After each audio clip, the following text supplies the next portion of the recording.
جو دنیا میں اس کی مشیت کے تحت ہو رہے ہیں۔ مشیت کے تحت تو ایک بت پرستی ہی نہیں، چوری، زنا، ڈاکہ، قتل سبھی کچھ ہو رہا ہے۔ کیا اس دلیل سے ہر اس برائی کو جائز اور برحق قرار دیا جائے گا جو دنیا میں ہو رہی ہیں؟ پوچھا جاتا ہے کہ اپنے اس شرک کے لیے تمہارے پاس اس غلط دلیل کے سوا کوئی اور سند بھی ہے؟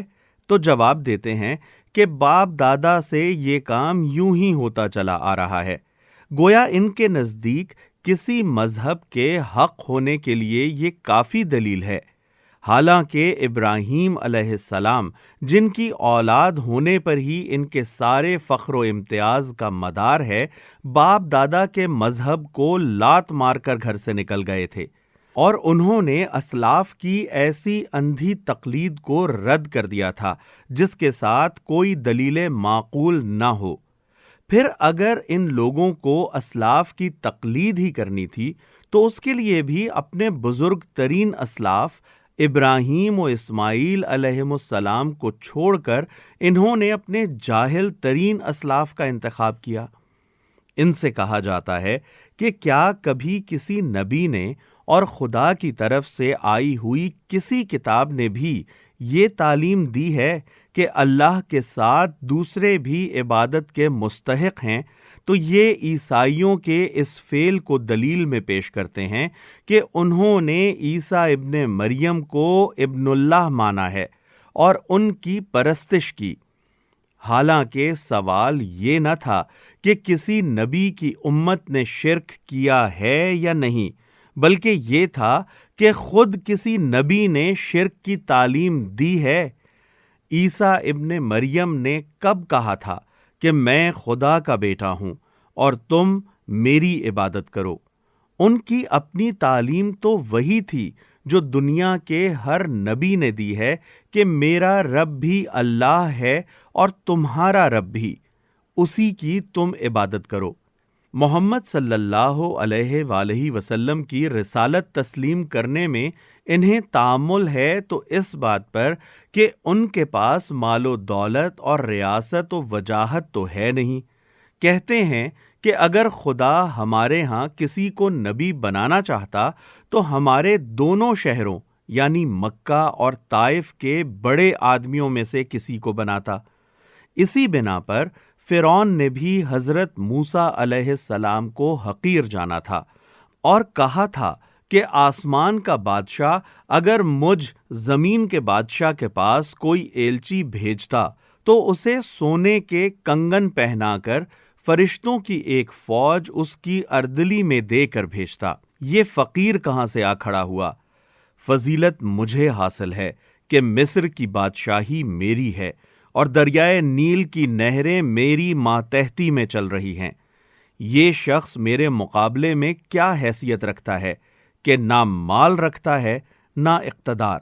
اسی طرح کفار کی ایک ایک جاہلانہ بات پر تنقید کرنے اور اس کے نہایت معقول و مدلل جوابات دینے کے بعد آخر میں صاف صاف کہا گیا ہے کہ نہ خدا کی کوئی اولاد ہے، نہ آسمان و زمین کے خدا الگ الگ ہیں، نہ اللہ کے ہاں کوئی ایسا شفیع ہے جو جان بوجھ کر گمراہی اختیار کرنے والوں کو اس کی سزا سے بچا سکے۔ اللہ کی ذات اس سے منزہ ہے کہ کوئی اس کی اولاد ہو۔ وہی اکیلا ساری کائنات کا خدا ہے، باقی سب اس کے بندے ہیں، نہ کہ اس کے ساتھ خدائی صفات و اختیارات میں شریک، اور شفاعت اس کے ہاں صرف وہی کر سکتے ہیں جو خود حق پرست ہوں، اور انہی کے لیے کر سکتے ہیں جنہوں نے دنیا میں حق پرستی اختیار کی ہو۔ بسم اللہ الرحمن الرحیم حامیم۔ اللہ کے نام سے جو بے انتہا مہربان اور رحم فرمانے والا ہے۔ حامیم۔ والکتاب المبین۔ قسم ہے اس واضح کتاب کی إنا جعلناه قرآنا عربيا لعلكم تعقلون کہ ہم نے اسے عربی زبان کا قرآن بنایا ہے تاکہ تم لوگ اسے سمجھو۔ قرآن مجید کی قسم جس بات پر کھائی گئی ہے وہ یہ ہے کہ اس کتاب کے مصنف ہم ہیں، نہ کہ محمد صلی اللہ علیہ وآلہ وسلم، اور قسم کھانے کے لیے قرآن کی جس صفت کا انتخاب کیا گیا ہے وہ یہ ہے کہ یہ کتاب مبین ہے۔ اس صفت کے ساتھ قرآن کے کلام الہی ہونے پر خود قرآن کی قسم کھانا آپ سے آپ یہ معنی دے رہا ہے کہ لوگو، یہ کھلی کتاب تمہارے سامنے موجود ہے، اسے آنکھیں کھول کر دیکھو۔ اس کے مضامین، اس کی تعلیم، اس کی زبان، ساری چیزیں اس حقیقت کی صریح شہادت دے رہی ہیں کہ اس کا مصنف خدائے عالم کے سوا کوئی دوسرا نہیں ہو سکتا۔ وَإِنَّهُ فِي أُمِّ الْكِتَابِ لَدَيْنَا لَعَلِيٌّ حَكِيمٌ، اور در حقیقت یہ ام الکتاب میں ثبت ہے۔ ام الکتاب سے مراد ہے اصل کتاب، یعنی وہ کتاب جس سے تمام انبیاء علیہم السلام پر نازل ہونے والی کتابیں ماخوذ ہیں۔ اسی کے لیے سورہ بروج میں لوح محفوظ کے الفاظ استعمال کیے گئے ہیں، یعنی ایسی لوح جس کا لکھا مٹ نہیں سکتا اور جو ہر قسم کی در اندازی سے محفوظ ہے۔ ہمارے ہاں بڑی بلند مرتبہ اور حکمت سے لبریز کتاب۔ أَفَنَضْرِبُ عَنْكُمُ الذِّكْرَ صَفْحًا أَن كُنتُمْ قَوْمًا مُسْرِفِينَ، اب کیا ہم تم سے بیزار ہو کر یہ درس نصیحت تمہارے ہاں بھیجنا چھوڑ دیں کہ تم حد سے گزرے ہوئے ہو۔ وَكَمْ أَرْسَلْنَا مِن نَّبِيٍّ فِي الْأَوَّلِينَ، پہلے گزری ہوئی قوموں میں بھی بارہا ہم نے نبی بھیجے ہیں۔ وَمَا يَأْتِيهِم مِّن نَّبِيٍّ إِلَّا كَانُوا بِهِ يَسْتَهْزِئُونَ، کبھی ایسا نہیں ہوا کہ کوئی نبی ان کے ہاں آیا ہو اور انہوں نے اس کا مذاق نہ اڑایا ہو۔ فَأَهْلَكْنَا أَشَدَّ مِنْهُمْ بَطْشًا وَمَضَى مَثَلُ الْأَوَّلِينَ، پھر جو لوگ ان سے بدرجہ زیادہ طاقتور تھے انہیں ہم نے ہلاک کر دیا، پچھلی قوموں کی مثالیں گزر چکی ہیں۔ وَلَئِن سَأَلْتَهُم مَّنْ خَلَقَ السَّمَاوَاتِ وَالْأَرْضَ لَيَقُولُنَّ خَلَقَهُنَّ الْعَزِيزُ الْعَلِيمُ، اگر تم ان لوگوں سے پوچھو کہ زمین اور آسمانوں کو کس نے پیدا کیا ہے تو یہ خود کہیں گے کہ انہیں اسی زبردست علیم ہستی نے پیدا کیا ہے۔ الذي جعل لكم الأرض مهدا وجعل لكم فيها سبلا لعلكم تهتدون، وہی نا جس نے تمہارے لیے اس زمین کو گہوارہ بنایا اور اس میں تمہاری خاطر راستے بنا دیے۔ پہاڑوں کے بیچ بیچ میں درے اور پھر کوہستانی اور میدانی علاقوں میں دریا وہ قدرتی راستے ہیں جو اللہ نے زمین کی پشت پر بنا دیے ہیں۔ انسان انہی کی مدد سے کرۂ زمین پر پھیلا ہے۔ پھر اللہ نے مزید فضل یہ فرمایا کہ روئے زمین کو یکساں بنا کر نہیں رکھ دیا، بلکہ اس میں قسم قسم کے ایسے امتیازی نشانات قائم کر دیے جن کی مدد سے انسان مختلف علاقوں کو پہچانتا ہے اور ایک علاقے اور دوسرے علاقے کا فرق محسوس کرتا ہے، تاکہ تم اپنی منزل مقصود کی راہ پا سکو۔ والذی نزل من السماء ماء بقدر فأنشرنا به بلدة میتا كذلك تخرجون، جس نے ایک خاص مقدار میں آسمان سے پانی اتارا اور اس کے ذریعے سے مردہ زمین کو جلا اٹھایا، اسی طرح ایک روز تم زمین سے برآمد کیے جاؤ گے۔ والذی خلق الازواج كلها وجعل لكم من الفلك والانعام ما ترکبون، وہی جس نے یہ تمام جوڑے پیدا کیے اور جس نے تمہارے لیے کشتیوں اور جانوروں کو سواری بنایا تاکہ تم ان کی پشت پر چڑھو، لتستووا على ظهوره ثم تذكروا نعمة ربكم إذا استويتم عليه وتقولوا سبحان الذي سخر لنا هذا وما كنا له مقرنين۔ اور جب ان پر بیٹھو تو اپنے رب کا احسان یاد کرو اور کہو کہ پاک ہے وہ جس نے ہمارے لیے ان چیزوں کو مسخر کر دیا، ورنہ ہم انہیں قابو میں لانے کی طاقت نہ رکھتے تھے۔ وَإِنَّا إِلَىٰ رَبِّنَا لَمُنقَلِبُونَ، اور ایک روز ہمیں اپنے رب کی طرف پلٹنا ہے۔ وَجَعَلُوا لَهُ مِنْ عِبَادِهِ جُزْءًا إِنَّ الْإِنسَانَ لَكَفُورٌ مُبِينٌ۔ یہ سب کچھ جانتے اور مانتے ہوئے بھی ان لوگوں نے اس کے بندوں میں سے بعض کو اس کا جز بنا ڈالا۔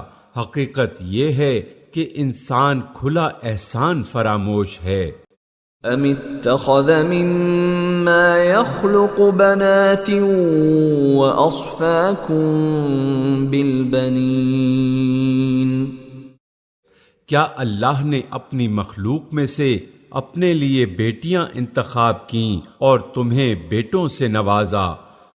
وَإِذَا بُشِّرَ أَحَدُهُم بِمَا ضَرَبَ لِلرَّحْمَنِ مَثَلًا ظَلَّ وَجْهُهُ مُسْوَدًّا وَهُوَ كَظِيمٌ۔ اور حال یہ ہے کہ جس اولاد کو یہ لوگ اس خدائے رحمان کی طرف منسوب کرتے ہیں، اس کی ولادت کا مژدہ جب خود ان میں سے کسی کو دیا جاتا ہے تو اس کے منہ پر سیاہی چھا جاتی ہے اور وہ غم سے بھر جاتا ہے۔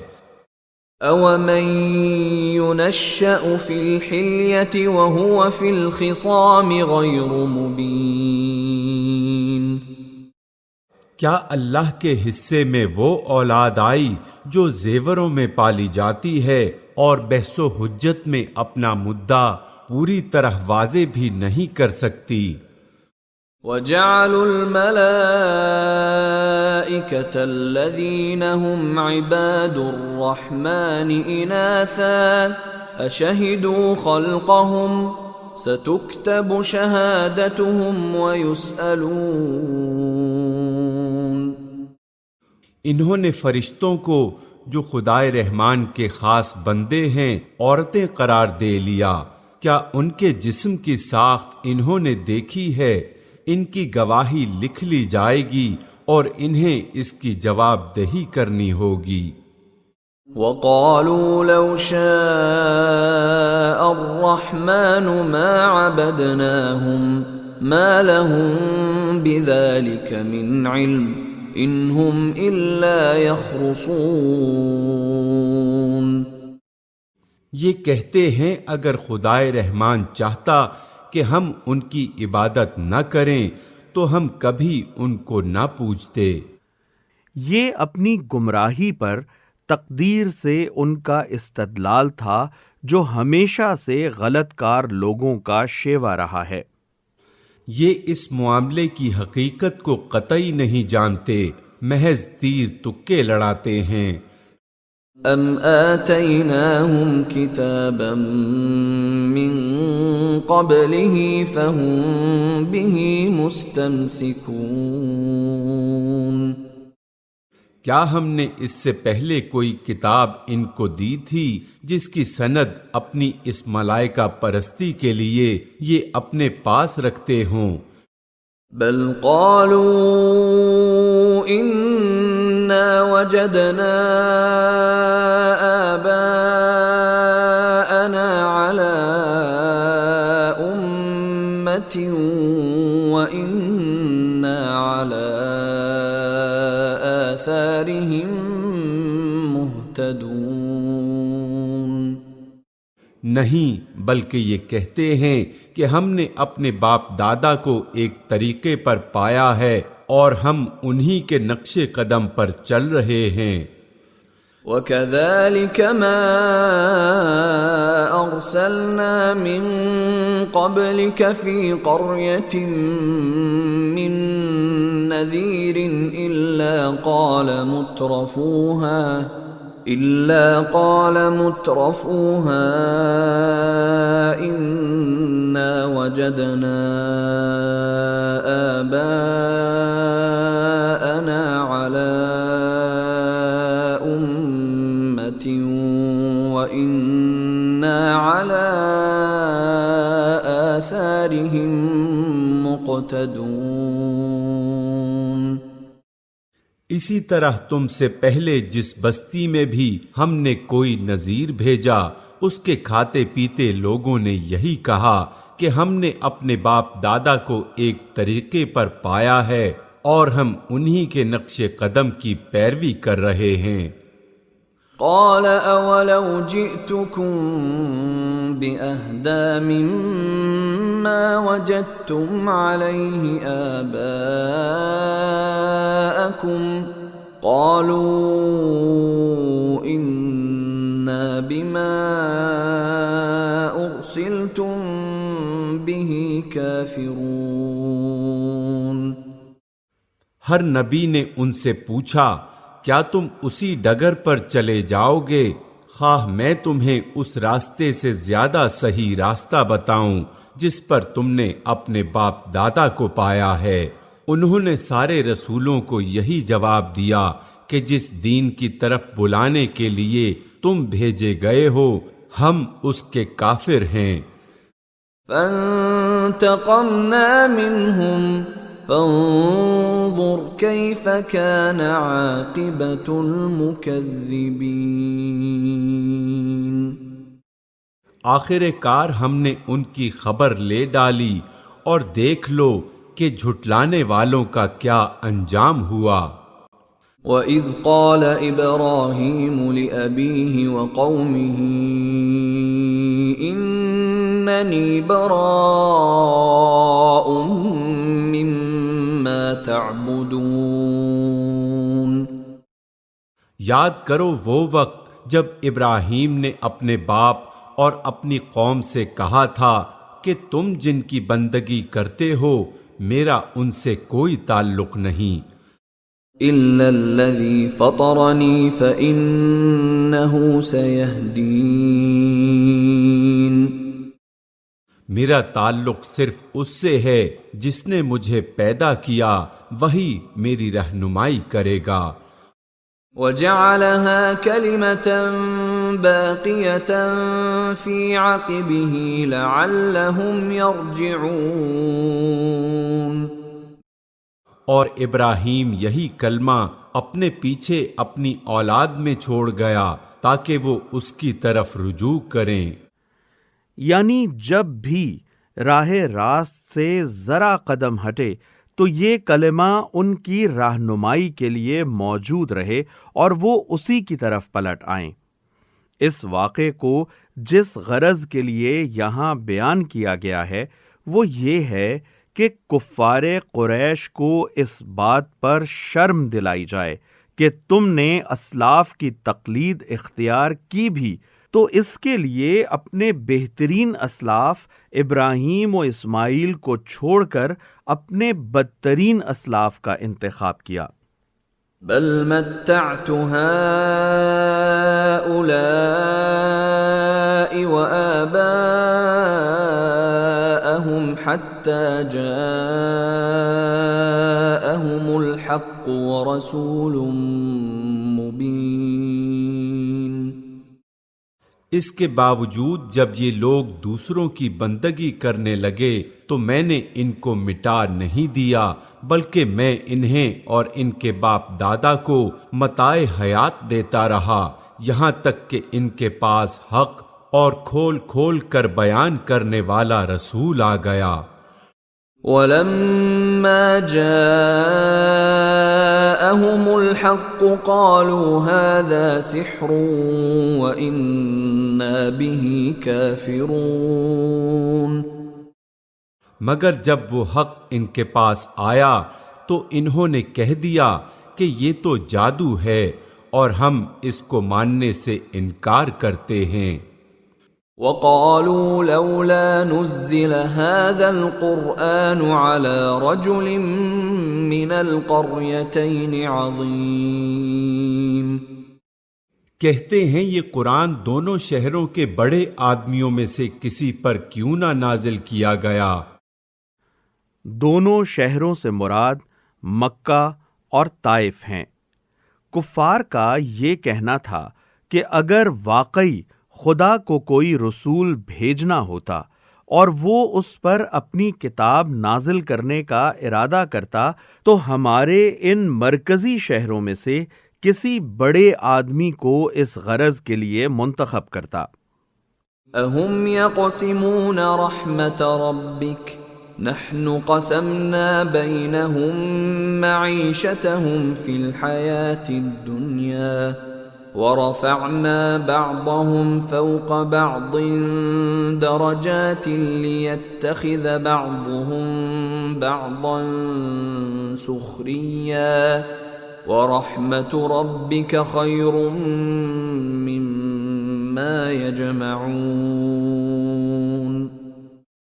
کیا تیرے رب کی رحمت یہ لوگ تقسیم کرتے ہیں؟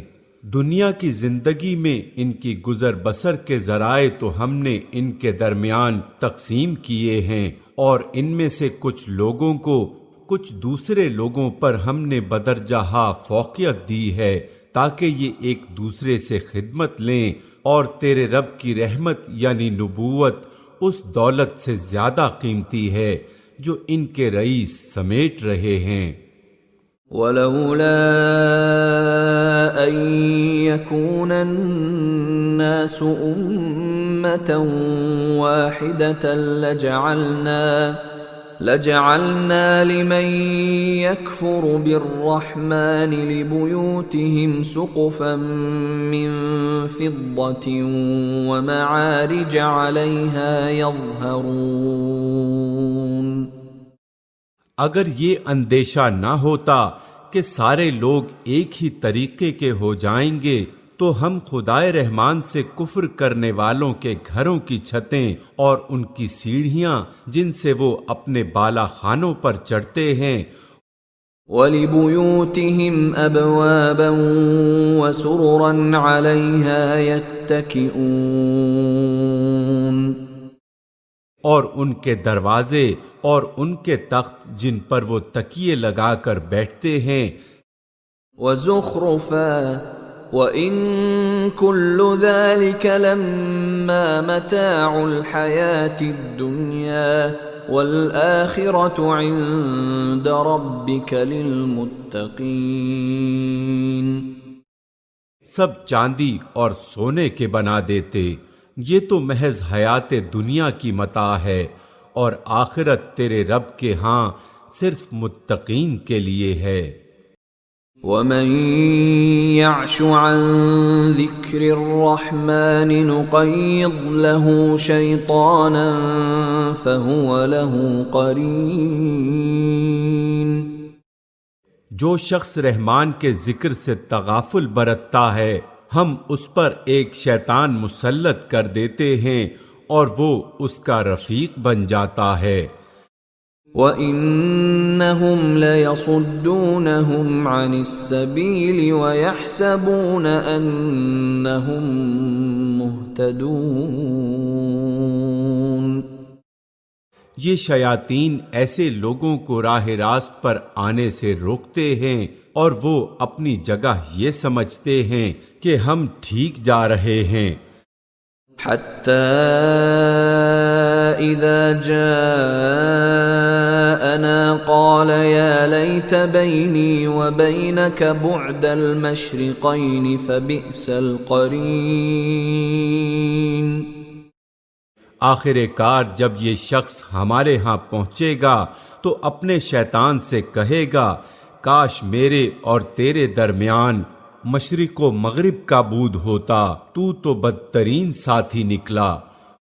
وَلَن يَنفَعَكُمُ الْيَوْمَ إِذ ظَّلَمْتُمْ أَنَّكُمْ فِي الْعَذَابِ مُشْتَرِكُونَ۔ اس وقت ان لوگوں سے کہا جائے گا کہ جب تم ظلم کر چکے تو آج یہ بات تمہارے لیے کچھ بھی نافع نہیں ہے کہ تم اور تمہارے شیاطین عذاب میں مشترک ہیں۔ أَفَأَنْتَ تُسْمِعُ الصُّمَّ أَوْ تَهْدِي الْعُمْيَ وَمَنْ كَانَ فِي ضَلَالٍ مُبِينٍ۔ اب کیا اے نبی تم بہروں کو سناؤ گے یا اندھوں اور صریح گمراہی میں پڑے ہوئے لوگوں کو راہ دکھاؤ گے؟ فَإِمَّا نَذْهَبَنَّ بِكَ فَإِنَّا مِنْهُمْ مُنْتَقِمُونَ۔ اب تو ہمیں ان کو سزا دینی ہے، خواہ ہم تمہیں دنیا سے اٹھا لیں أَوْ نُرِيَنَّكَ الَّذِي وَعَدْنَاهُمْ فَإِنَّا عَلَيْهِمْ مُقْتَدِرُونَ۔ یا تم کو آنکھوں سے ان کا وہ انجام دکھا دیں جس کا ہم نے ان سے وعدہ کیا ہے، ہمیں ان پر پوری قدرت حاصل ہے۔ فَاسْتَمْسِكْ بِالَّذِي أُوحِيَ إِلَيْكَ إِنَّكَ عَلَى صِرَاطٍ مُسْتَقِيمٍ۔ تم بہرحال اس کتاب کو مضبوطی سے تھامے رہو جو وحی کے ذریعے سے تمہارے پاس بھیجی گئی ہے، یقیناً تم سیدھے راستے پر ہو۔ وَإِنَّهُ لَذِكْرٌ لَكَ وَلِقَوْمِكَ وَسَوْفَ تُسْأَلُونَ۔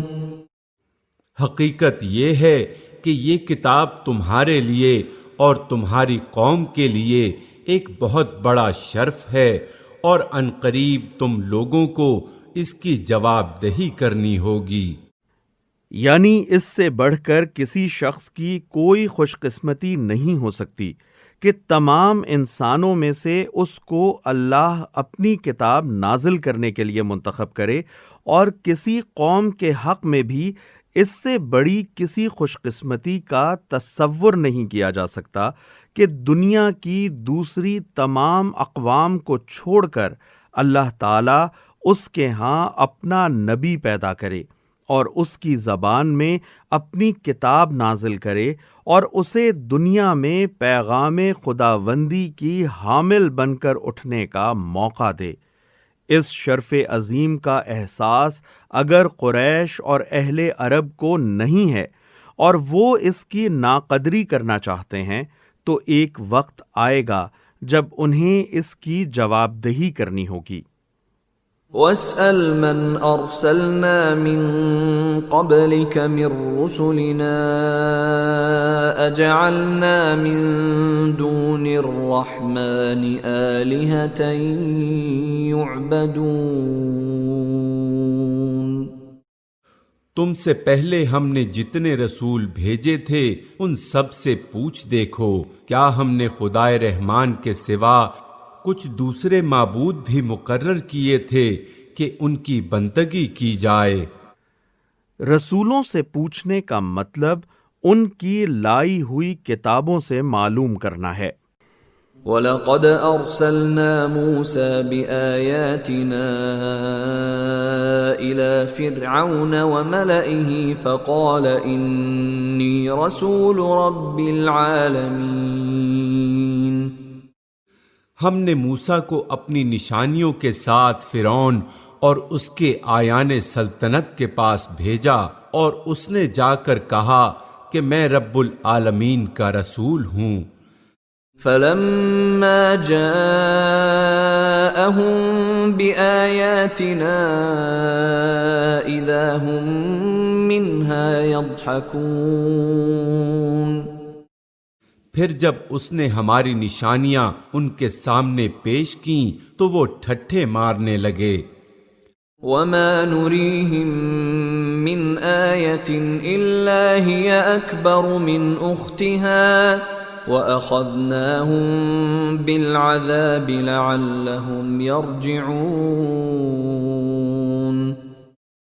ہم ایک پر ایک ایسی نشانی ان کو دکھاتے چلے گئے جو پہلی سے بڑھ چڑھ کر تھی، اور ہم نے ان کو عذاب میں دھر لیا کہ وہ اپنی روش سے باز آ جائیں۔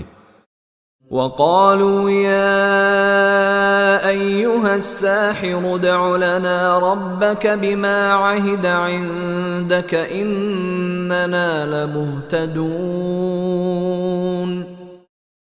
ہر عذاب کے موقع پر وہ کہتے، اے ساحر، اپنے رب کی طرف سے جو منصب تجھے حاصل ہے اس کی بنا پر ہمارے لیے اس سے دعا کر، ہم ضرور راہ راست پر آ جائیں گے۔ فَلَمَّا كَشَفْنَا عَنْهُمُ الْعَذَابَ إِذَا هُمْ يَنكُثُونَ۔ مگر جوں ہی کہ ہم ان پر سے عذاب ہٹا دیتے تو وہ اپنی بات سے پھر جاتے تھے۔ وَنَادَى فِرْعَوْنُ فِي قَوْمِهِ قَالَ يَا قَوْمِ أَلَيْسَ لِي مُلْكُ مِصْرَ وَهَٰذِهِ الْأَنْهَارُ تَجْرِي مِن تَحْتِي أَفَلَا تُبْصِرُونَ۔ ایک روز فرعون نے اپنی قوم کے درمیان پکار کر کہا، لوگوں، کیا مصر کی بادشاہی میری نہیں ہے اور یہ نہریں میرے نیچے نہیں بہہ رہی ہیں؟ کیا تم لوگوں کو نظر نہیں آتا؟ ام انا خیر من هذا الذی هو مہین ولا یکاد یبین۔ میں بہتر ہوں یا یہ شخص جو ذلیل و حقیر ہے اور اپنی بات بھی کھول کر بیان نہیں کر سکتا؟ فلولا القی علیہ اسورۃ من ذہب او جاء معه الملائکۃ مقترنین۔ کیوں نہ اس پر سونے کے کنگن اتارے گئے یا فرشتوں کا ایک دستہ اس کی اردلی میں نہ آیا۔ فاستخف قومه فأطاعوه انہم كانوا قوما فاسقین۔ اس نے اپنی قوم کو ہلکا سمجھا اور انہوں نے اس کی اطاعت کی، در حقیقت وہ تھے ہی فاسق لوگ۔ اس مختصر سے فقرے میں ایک بہت بڑی حقیقت بیان کی گئی ہے۔ جب کوئی شخص کسی ملک میں اپنی مطلق العنانی چلانے کی کوشش کرتا ہے اور اس کے لیے کھلم کھلا ہر طرح کی چالیں چلتا ہے، ہر فریب اور مکر و دغا سے کام لیتا ہے، کھلے بازار میں ضمیروں کی خرید و فروخت کا کاروبار چلاتا ہے اور جو بکتے نہیں انہیں بے دریغ کچلتا اور رونتا ہے، تو خواہ زبان سے وہ یہ بات نہ کہے مگر اپنے عمل سے صاف ظاہر کر دیتا ہے کہ وہ در حقیقت اس ملک کے باشندوں کو عقل اور اخلاق اور مردانگی کے لحاظ سے ہلکا سمجھتا ہے، اور اس نے ان کے متعلق یہ رائے قائم کی ہے کہ میں ان بے وقوف، بے ضمیر اور بزدل لوگوں کو جدھر چاہوں ہانک کر لے جا سکتا ہوں۔ پھر جب اس کی یہ تدابیر کامیاب ہو جاتی ہیں اور ملک کے باشندے اس کے دست بستہ غلام بن جاتے ہیں تو وہ اپنے عمل سے ثابت کر دیتے ہیں کہ اس خبیث نے جو کچھ انہیں سمجھا تھا واقعی وہ وہی کچھ ہیں، اور ان کی اس ذلیل حالت میں مبتلا ہونے کی اصل وجہ یہ ہوتی ہے کہ وہ بنیادی طور پر فاسق ہوتے ہیں۔ فَلَمَّا آسَفُونَا انتقمنا منهم فأغرقناهم أجمعين۔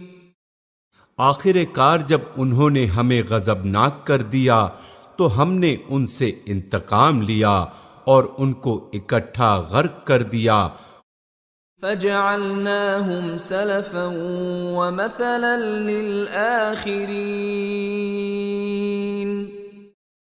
اور بعد والوں کے لیے پیش رو اور نمونہ عبرت بنا کر رکھ دیا۔ وَلَمَّا ضُرِبَ ابْنُ مَرْيَمَ مَثَلًا إِذَا قَوْمُكَ مِنْهُ يَصِدُّونَ۔ اور جوں ہی کہ ابن مریم کی مثال دی گئی تمہاری قوم کے لوگوں نے اس پر غل مچا دیا۔ وَقَالُوا أَآلِهَتُنَا خَيْرٌ أَمْ هُوَ مَا ضَرَبُوهُ لَكَ إِلَّا جَدَلًا بَلْ هُمْ قَوْمٌ خَصِمُونَ۔ اور کہنے لگے کہ ہمارے معبود اچھے ہیں یا وہ۔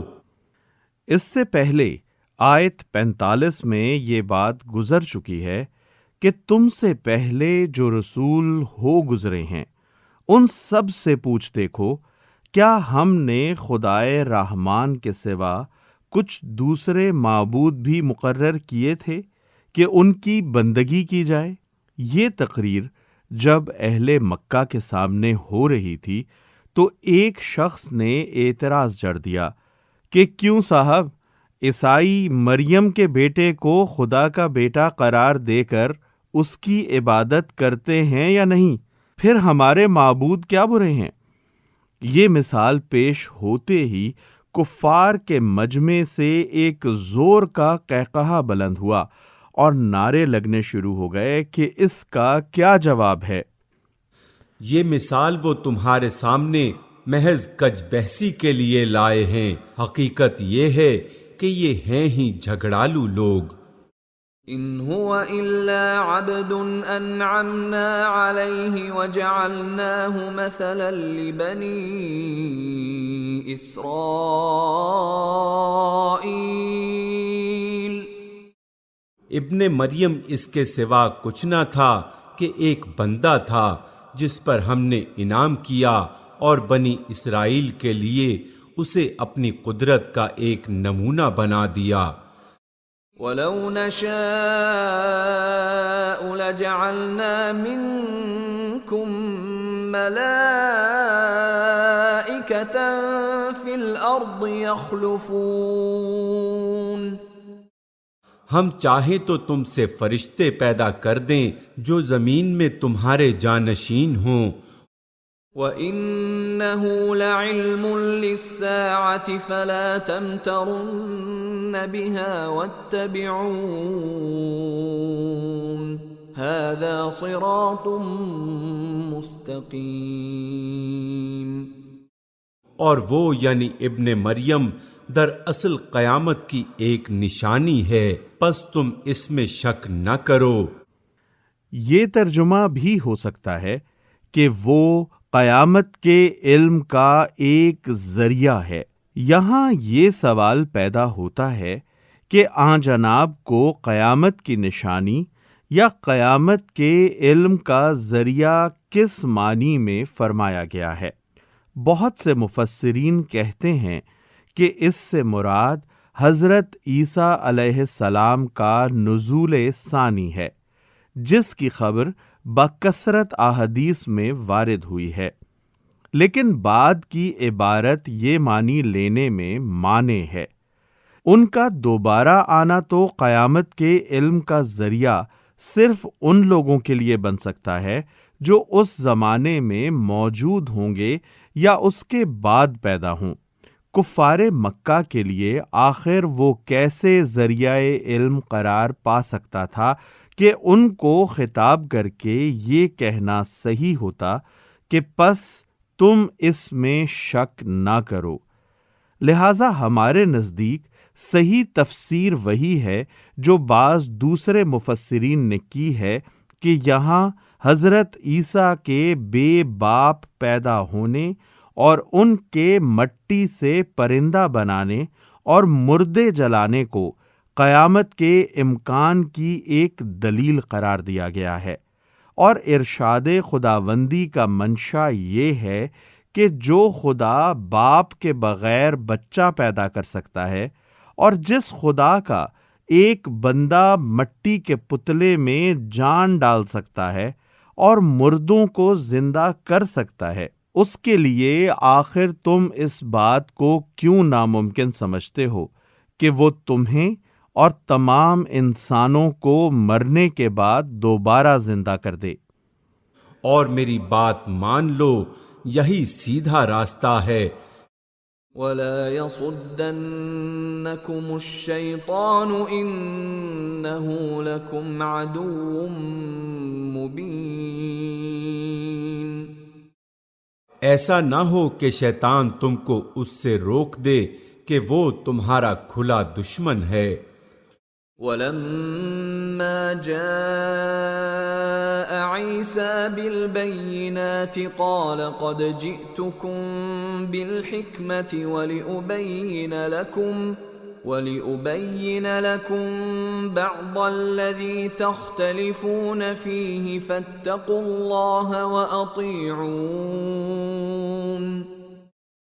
اور جب عیسیٰ صریح نشانی لیے ہوئے آیا تھا تو اس نے کہا تھا کہ میں تم لوگوں کے پاس حکمت لے کر آیا ہوں، اور اس لیے آیا ہوں کہ تم پر بعض ان باتوں کی حقیقت کھول دوں جن میں تم اختلاف کر رہے ہو، لہٰذا تم اللہ سے ڈرو اور میری اطاعت کرو۔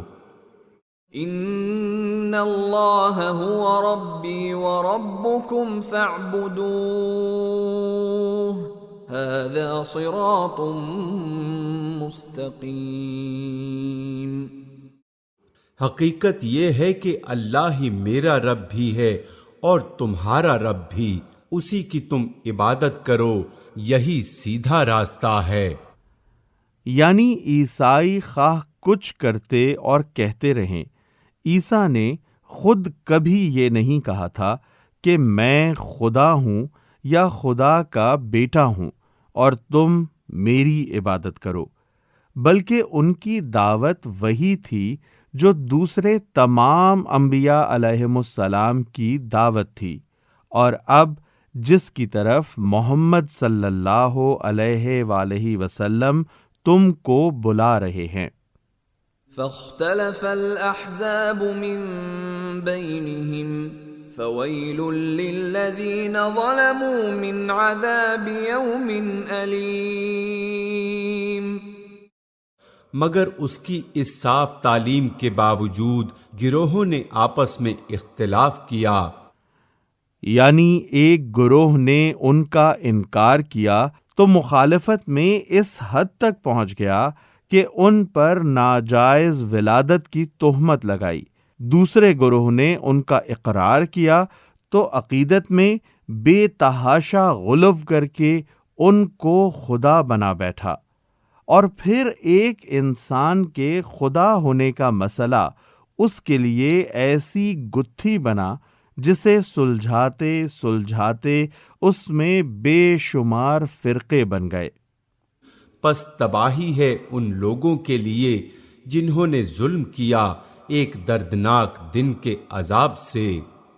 هل ينظرون إلا الساعة أن تأتيهم بغتة وهم لا يشعرون۔ کیا یہ لوگ اب بس اسی چیز کے منتظر ہیں کہ اچانک ان پر قیامت آ جائے اور انہیں خبر بھی نہ ہو؟ الأخلاء يومئذ بعضهم لبعض عدو إلا المتقين. وہ دن جب آئے گا تو متقین کو چھوڑ کر باقی سب دوست ایک دوسرے کے دشمن ہو جائیں گے. يا عباد لا خوف عليكم اليوم ولا أنتم تحزنون. اس روز ان لوگوں سے جو ہماری آیات پر ایمان لائے تھے اور مطیع فرمان بن کر رہے تھے. الذين آمنوا بآياتنا وكانوا مسلمين. کہا جائے گا کہ اے میرے بندو، آج تمہارے لیے کوئی خوف نہیں اور نہ تمہیں کوئی غم لاحق ہوگا. ادخلوا الجنة أنتم وأزواجكم تحبرون. داخل ہو جاؤ جنت میں، تم اور تمہاری بیویاں، تمہیں خوش کر دیا جائے گا. يطاف عليهم بصحاف من ذهب وأكواب وفيها ما تشتهيه الأنفس وتلذ الأعين وأنتم فيها خالدون. ان کے آگے سونے کے تھال اور ساغر گردش کرائے جائیں گے اور ہر من بھاتی اور نگاہوں کو لذت دینے والی چیز وہاں موجود ہوگی. ان سے کہا جائے گا اب تم یہاں ہمیشہ رہو گے. وَتِلْكَ الْجَنَّةُ الَّتِي أُورِثْتُمُوهَا بِمَا كُنْتُمْ تَعْمَلُونَ. تم اس جنت کے وارث اپنے ان اعمال کی وجہ سے ہوئے ہو جو تم دنیا میں کرتے رہے. لَكُمْ فِيهَا فَاكِهَةٌ كَثِيرَةٌ مِّنْهَا تَأْكُلُونَ. تمہارے لیے یہاں بکثرت فواکہ موجود ہیں جنہیں تم کھاؤ گے. ان المجرمین فی عذاب جہنم خالدون. رہے مجرمین تو وہ ہمیشہ جہنم کے عذاب میں مبتلا رہیں گے. لا يفتر عنهم وهم فیہ مبلسون. کبھی ان کے عذاب میں کمی نہ ہوگی اور وہ اس میں مایوس پڑے ہوں گے. وما ظلمناهم ولكن كانوا هم الظالمين. ان پر ہم نے ظلم نہیں کیا بلکہ وہ خود ہی اپنے اوپر ظلم کرتے رہے. ونادوا يا مالك ليقض علينا ربك قال انکم ماکثون. وہ پکاریں گے اے مالک. مالک سے مراد ہے جہنم کا داروغہ، جیسا ان کو فحوائے کلام سے خود ظاہر ہو رہا ہے. تیرا رب ہمارا کام ہی تمام کر دے تو اچھا ہے. وہ جواب دے گا تم یوں ہی پڑے رہو گے. لقد جئناكم بالحق ولكن أكثركم للحق كارهون. ہم تمہارے پاس حق لے کر آئے تھے مگر تم میں سے اکثر کو حق ہی ناگوار تھا. داروغہ جہنم کا یہ قول کہ ہم تمہارے پاس حق لے کر آئے تھے، ایسا ہی ہے جیسے حکومت کا کوئی افسر حکومت کی طرف سے بولتے ہوئے ہم کا لفظ استعمال کرتا ہے، اور اس کی مراد یہ ہوتی ہے کہ ہماری حکومت نے یہ کام کیا یا یہ حکم دیا. ام ابرموا امرا فإنا مبرمون. کیا ان لوگوں نے کوئی اقدام کرنے کا فیصلہ کر لیا ہے؟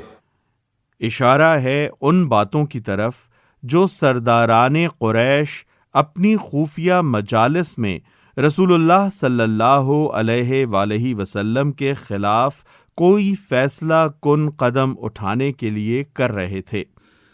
اچھا تو ہم بھی پھر ایک فیصلہ کیے لیتے ہیں۔ ام يحسبون اننا لا نسمع سرهم ونجواهم بلى ورسلنا لديهم يكتبون۔ کیا انہوں نے یہ سمجھ رکھا ہے کہ ہم ان کی راز کی باتیں اور ان کی سرگوشیاں سنتے نہیں ہیں؟ ہم سب کچھ سن رہے ہیں اور ہمارے فرشتے ان کے پاس ہی لکھ رہے ہیں۔ قل ان كان للرحمن ولد فانا اول العابدین۔ ان سے کہو اگر واقعی رحمان کی کوئی اولاد ہوتی تو سب سے پہلے عبادت کرنے والا میں ہوتا۔ سبحان رب السماوات والارض رب العرش عما يصفون۔ پاک ہے آسمانوں اور زمین کا فرما روا، عرش کا مالک ان ساری باتوں سے جو یہ لوگ اس کی طرف منسوب کرتے ہیں۔ فذرهم يخوضوا ويلعبوا حتى يلاقوا يومهم الذي يوعدون۔ اچھا انہیں اپنے باطل خیالات میں غرق اور اپنے کھیل میں منہمک رہنے دو یہاں تک کہ یہ اپنا وہ دن دیکھ لیں جس کا انہیں خوف دلایا جا رہا ہے۔ وَهُوَ الَّذِي فِي السَّمَاءِ إِلَٰهٌ وَفِي الْأَرْضِ إِلَٰهٌ وَهُوَ الْحَكِيمُ الْعَلِيمُ۔ وہی ایک آسمان میں بھی خدا ہے اور زمین میں بھی خدا، اور وہی حکیم و علیم ہے۔ وَتَبَارَكَ الَّذِي لَهُ مُلْكُ السَّمَاوَاتِ وَالْأَرْضِ وَمَا بَيْنَهُمَا وَعِندَهُ عِلْمُ السَّاعَةِ وَإِلَيْهِ تُرْجَعُونَ۔ بہت بالا تر ہے وہ جس کے قبضے میں زمین اور آسمانوں اور ہر اس چیز کی بادشاہی ہے جو زمین اور آسمان کے درمیان پائی جاتی ہے، اور وہی قیامت کی گھڑی کا علم رکھتا ہے، اور اسی کی طرف تم سب پلٹائے جانے والے ہو۔ وَلَا يَمْلِكُ الَّذِينَ يَدْعُونَ مِن دُونِهِ الشَّفَاعَةَ إِلَّا مَن شَهِدَ بِالْحَقِّ وَهُمْ يَعْلَمُونَ۔ اس کو چھوڑ کر یہ لوگ جنہیں پکارتے ہیں وہ کسی کی شفاعت کا اختیار نہیں رکھتے الا یہ کہ کوئی علم کی بنا پر حق کی شہادت دے۔ یعنی اگر کوئی شخص یہ کہتا ہے کہ اس نے جن ہستیوں کو معبود بنا رکھا ہے وہ لازماً شفاعت کے اختیارات رکھتی ہیں اور انہیں اللہ تعالیٰ کے ہاں ایسا زور حاصل ہے کہ جسے چاہیں بخشوا لیں، تو وہ بتائے کہ کیا وہ علم کی بنیاد پر اس بات کی مبنی بر حقیقت شہادت دے سکتا ہے۔ وَلَئِن سَأَلْتَهُم مَّنْ خَلَقَهُمْ لَيَقُولُنَّ اللَّهُ فَأَنَّىٰ يُؤْفَكُونَ۔ اور اگر تم ان سے پوچھو کہ انہیں کس نے پیدا کیا ہے تو یہ خود کہیں گے کہ اللہ نے۔ اس آیت کے دو مطلب ہیں۔ ایک یہ کہ اگر تم ان سے پوچھو کہ خود ان کو کس نے پیدا کیا ہے تو کہیں گے کہ اللہ نے۔ دوسرے یہ کہ اگر تم ان سے پوچھو کہ تمہارے ان معبودوں کا خالق کون ہے تو یہ کہیں گے کہ اللہ۔ پھر کہاں سے یہ دھوکہ کھا رہے ہیں؟ وقيله يا رب إن هؤلاء قوم لا يؤمنون.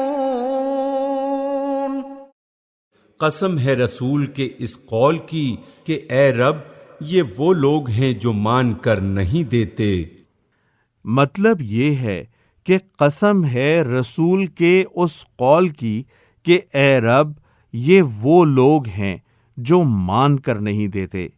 کیسی عجیب ہے ان لوگوں کی فریب خوردگی کہ خود تسلیم کرتے ہیں کہ ان کا اور ان کے معبودوں کا خالق اللہ تعالی ہی ہے، اور پھر بھی خالق کو چھوڑ کر مخلوق ہی کی عبادت پر اصرار کیے جاتے ہیں. فاصفح عنهم وقل سلام فسوف يعلمون. اچھا اے نبی ان سے درگزر کرو اور کہہ دو کہ سلام ہے تمہیں، ان قریب انہیں معلوم ہو جائے گا.